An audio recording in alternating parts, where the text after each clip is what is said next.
Hello, Meredith Nicholson family. My name is Miss O'Leary, and I am the school librarian. Today I'm going to read Chapter 2 of Fenway and Hattie.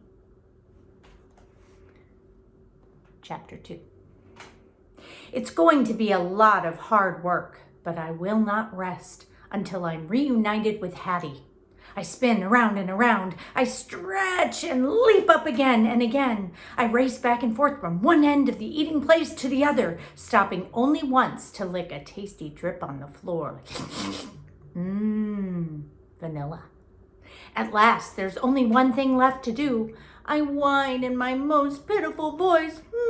Hey, everybody, remember me? I'm all alone and I'm trapped. Finally, my efforts pay off. Hattie rushes over, her backpack strapped to her back. Her face is weary and happy at the same time. Ready? She asks. I'm so ready! I'm so ready! I bark, my tail going wild. Hattie removes the gate and I sprint into the lounging place. I'm too late! The evil humans are gone, and so is the rest of our stuff.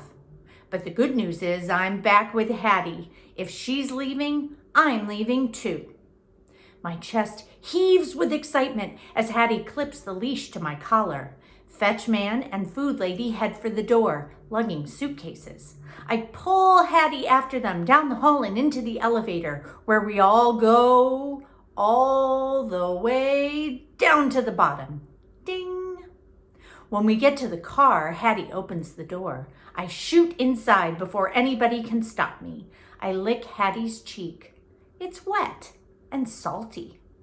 It's all right. I'm here to protect you, I bark. Nothing can go wrong now. We zoom along for a long, long time. I climb higher on Hattie's chest and poke my head out the window. We're on a road that's slower and bumpier, with trees that are leafier, smells that are flowerier, and air that is breezier. We pull into a grassy park and stop. As the car goes quiet, Fetch man smiles and squeezes food lady's hand. My paws are all over the window. Somebody let me out! Hattie grabs my leash and we burst out of the car. I bury my nose in the cool, refreshing grass. It smells of wild animals, like squirrels, chipmunks, mysterious birds, and not one single pigeon. I raise my head, my ears perked and listening, but I don't hear any traffic rumbling or honking or snorting or music drifting from cars or stores. All I hear are birds chirping and squirrels chattering. A motor buzzes in the distance. Short humans squeal somewhere down the street. What is this place? Fetch man and food lady hurry up a walkway that leads to a house. They're acting awfully excited, like it's the most wonderful house they've ever seen. Hattie yanks me out of the grass mid-pee, and we follow along up the front steps. She must be eager to check out the house too. Oh boy, what's ever inside must be really amazing, like a pile of bones or a slab of meat. Fetch man opens the door and we all race in, full of anticipation. Hooray! Hooray! I can hardly wait! I run a few circles around Hattie's legs as she unclips the leash. Hurry, Hattie! I bark. I have to find out what's so special. I search around, but all I see is a big empty space. And it smells totally boring, like stale air and fresh paint and new carpeting. It must get better, right? I start out trotting with my nose to the ground. Pretty soon, I'm sprinting down the hall on a perfect running surface that I wish would go on forever. But then I make a sharp turn and cruise into a bright and gleaming place where the floor feels different, smoother and slipperier.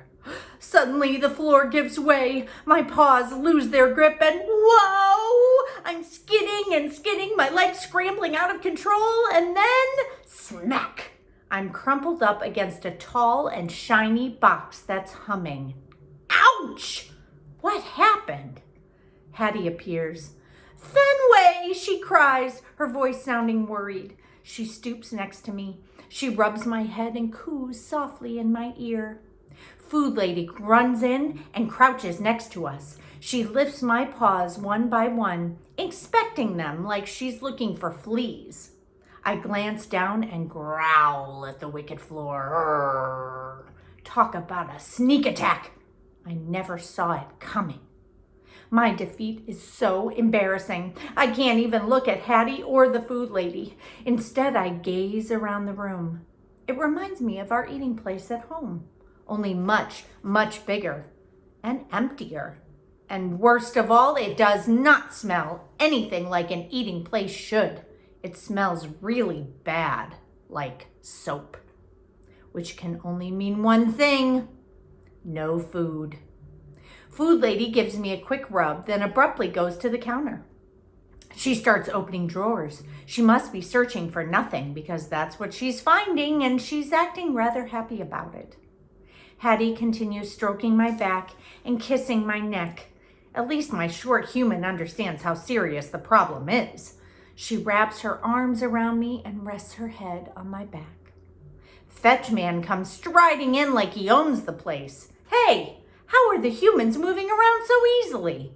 Does the wicked floor only terrorize dogs? Fetchman sidles up next to food lady and wraps his arms around her waist. She tells him something and he steps away, looking concerned. He turns to me, his face full of surprise, like he just realized the pathetic heap in the corner is actually a dog. He comes over and gives me a pat. Okay, fella? He swoops Hattie into his arms and lifts her up into the air. She explodes into a fit of giggles. How can they have fun at a time like this? Well, I know one thing. I'm not about to sit around waiting for the wicked floor to strike again. But how to get away? I need an idea, but it's hard to think when my tail is sagging and my ears are drooping. I gaze back at my humans who are clearly busy with other things. Fetchman is hugging Hattie like crazy, and food lady is at the stove turning the knobs, even though there's no food to cook. With no brilliant ideas and no help on the horizon, I try moving and barely manage to stand up. I clench my claws and take one step. Whoa! My legs slip out from under me again. I get back up, panting like a coward. I tense my whole body and try again. Then, oof! I'm splat back down on that glossy, sinister surface. It is pure evil. I can't just lie here. I must find a way to escape. I try and try again, slipping and scrambling the whole long way, but finally I make it through the doorway and onto the safety of the carpet. Whew! Back in the hall, it's all I can do to catch my breath. Thank goodness that's over. But right then, Fetchman glances over and evidently decides it's playtime. He gives Hattie a long look. He squats down and slaps his leg. Fenway, he calls, his eyes staring at me wide and bright. What's wrong with him? Does he think I've already forgotten about the wicked floor? There must be somewhere I can hide. I turn tail and race around the corner. I discover steps that go up so high I can't see where they end. But they probably end somewhere, and anywhere is better than the eating place with that wicked floor. In a flash, I'm all the way at the top, and somebody is right behind me. It's Hattie. I know that devilish sound of her footsteps. She wants to play chase, our favorite game. Ha! You can't catch me, Hattie, I bark. I turn and take off back down the steps as fast as I can. Hattie loves chase so much, sometimes I let her win. But this is not one of those times. Whew! I'm panting hard when I get to the bottom. But when I steal a look up over my shoulder, where is Hattie? I must go search for her. I scamper back up, step after step after step, my tongue hanging out, my sides heaving. At last, I make it all the way to the top. Hattie! Hattie! I bark. I sure could use some water. But first things first, I need to find Hattie. Nose to the carpet, I follow her minty vanilla trail down another hallway.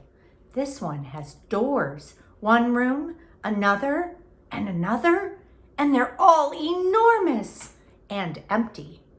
Except the last room is not empty. Hattie's inside. She's at the window. Is she looking for something outside? Hooray, hooray, I bark, rushing in. I found you. Fenway! She turns and bends down. She scoops me into her arms.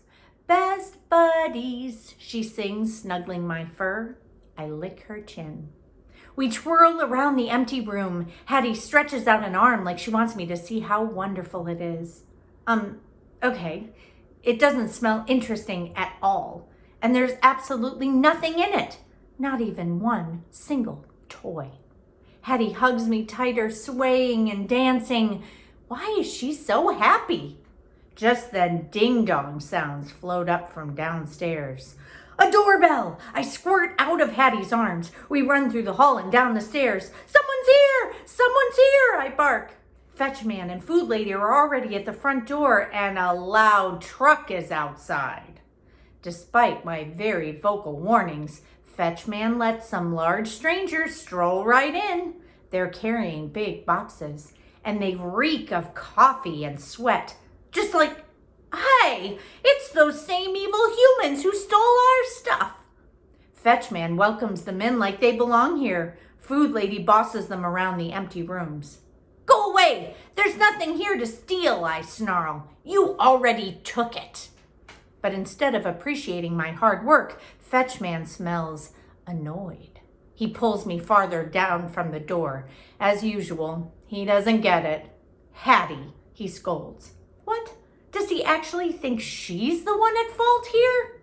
Fenway, Hattie sings in a playful voice like nothing dangerous is happening. She snatches me up into her arms. Let me handle this, I bark, thrashing, desperate to get free. I'm a professional. But she holds me tighter and breezes to the back of the house. As she opens a sliding door, I can hardly believe my eyes.